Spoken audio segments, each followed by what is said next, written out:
Ninawasalimia nyote katika jina la Bwana wetu Yesu Kristo. Kuna vitu ambavyo Roho Mtakatifu anaendelea kutufunza, na wakati anatufunza tunakuwa na ile obligation ya kufunza wengine vile vile.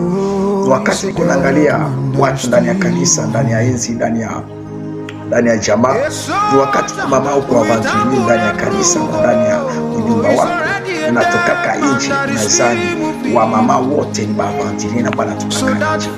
Ndugu yangu katika Kristo, na wengine ambao wameogopa Mungu na wameona kutoka nje ndani ya ndoa zao ni vigumu sana, ni vibaya sana.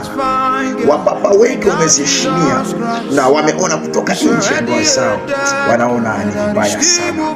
Hasa wakati wewe umeenda kanisani, unasikia mtumishi wa Mungu anasema kanisa tutubu dhambi zetu. Wakati kanisa mtapiga magoti, uko kwa upande unapiga magoti, unasema Mungu nisamehe sababu nikamata mke wa jirani.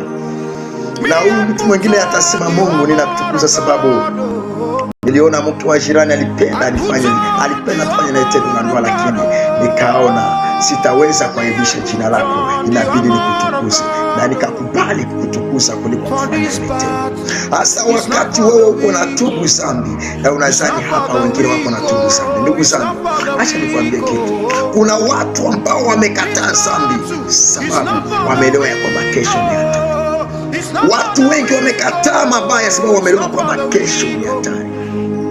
Maisha ambayo uko nayaishi leo iko na kutayarisha ndani ya maisha mengine. Maisha yote unayoyafanya leo yako na kutayarisha maisha ya kesho.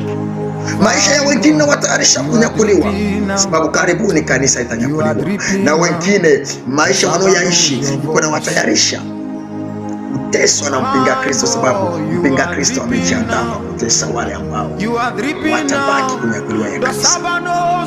Angalia Moise ni mtumishi wa Mungu ambaye alichaguliwa na Mungu, lakini Moise hakupenda kufanya lile ambalo Mungu alimwambia afanye.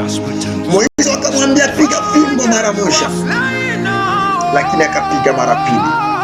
Na Mungu akamwambia sababu nyinyi na Haruni hamkupenda kuniamini kwa kunitakasa machoni mwa wana wa Israeli, hamutaingiza kusanyiko hili ndani ya nchi ya ahadi yenye kujaa asali na maziwa. Yani inawezekana maisha yako ya dhambi ambayo unayafanya leo, hata kama huko unafundisha watu sababu upende kutembea ndani ya taratibu, kesho unaweza jikuta kesho umebaki kunyakuliwa ya kanisa, na usudi uende tukuta ndani ya milenium, yani miaka 1000 ya utawala pamoja na bwana harusi. Inabidi ukubali kukatiwa mkono mkuu ama kichwa kwa ajili ya Yesu.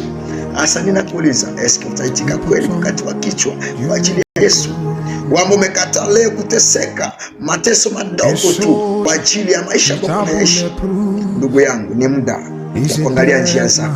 Toka ndani ya njia zako mbaya, utembee ndani ya njia zako nzuri. Wale ambao wako ndani ya njia nzuri, muendeleshe safari. Na nyinyi ambao mko ndani ya njia mbaya, mtoke ndani ya ile njia mbaya ili mjikute ndani ya njia nzuri, ili kesho mpate kunyakuliwa.